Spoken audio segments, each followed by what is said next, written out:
আপনারা জানেন যে পলিথিন ব্যাগের বিরুদ্ধে সরকারের অবস্থান বেশ দৃঢ়।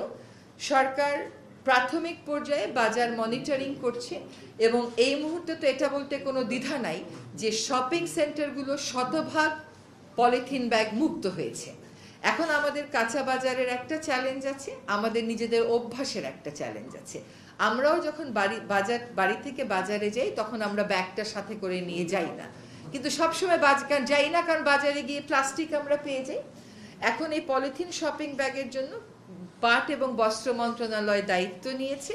তারা ঢাকা এবং চট্টগ্রামকে প্রাথমিকভাবে টার্গেট করে পাটের ব্যাগ উৎপাদন করবে। এতে আমাদের পাটকলগুলোও চালু হবে, একই সাথে ক্রেতারাও সুলভ মূল্যে পাটের পণ্য পাবেন।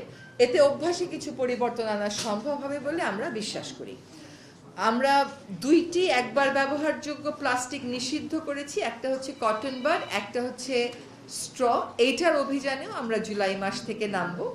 আর 17টা যেটা নিষিদ্ধ না, গ্র্যাজুয়ালি ফেজ আউট করার একটা পরিকল্পনা আছে।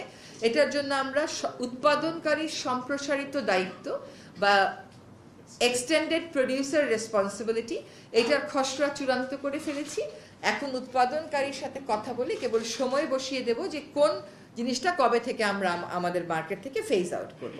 আপনারা বিভিন্ন গণমাধ্যমে ইতিমধ্যে রিপোর্ট করেছেন যে সেন্ট মার্টিন দ্বীপের প্রাকৃতিক পরিবেশ ফিরে আসা শুরু হয়েছে।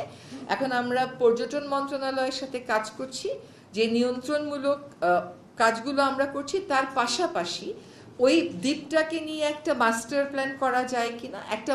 কিছু মাস্টার প্ল্যান ব্যক্তি পর্যায়ে, প্রতিষ্ঠান পর্যায়ে করা হয়েছে, সরকারি পর্যায়ে নেই। সরকারি পর্যায়ে কিন্তু সেন্ট মার্টিনের জন্য নীতিমালা করা আছে, যেগুলো গেজেট নোটিফাইড। এই 3টার সমন্বয়ে আমরা একটা মাস্টার প্ল্যান করতে পারি কিনা। এইটার পাশাপাশি আমরা জলবায়ু পরিবর্তন ট্রাস্ট ফান্ড থেকে একটা প্রকল্প অনুমোদন করা হয়েছে, যেখানে অল্টারনেটিভ লাইভলিহুড দেয়া হবে সেন্ট মার্টিনের মানুষদেরকে। তারা প্রথাগতভাবে যেই জীবিকার সাথে জড়িত, সেই জীবিকার বিষয়গুলোই একটু সাপোর্ট দিয়ে এগিয়ে নেওয়া যায় কিনা। সেখানে কৃষি মন্ত্রণালয় ইতোমধ্যে কৃষি সম্প্রসারণ অধিদপ্তর থেকে 2 জন ব্যক্তিকে পার্মানেন্টলি ওখানে পোস্টিং দিয়ে দিয়েছে। তাছাড়া 2টি বেসরকারি সংস্থা ব্র্যাক এবং কোস্ট, তারা আমাদেরকে অ্যাসেসমেন্ট করে সাহায্য করছে যে কি ধরনের অল্টারনেটিভ লাইভলিহুড আসলে ওখানে ফিজিবল এবং সেটার মার্কেট কি হতে পারে। এই কাজটাও আমরা আশা করি আমরা জুলাইয়ের মধ্যে আনুষ্ঠানিকভাবে শুরু করে দেব।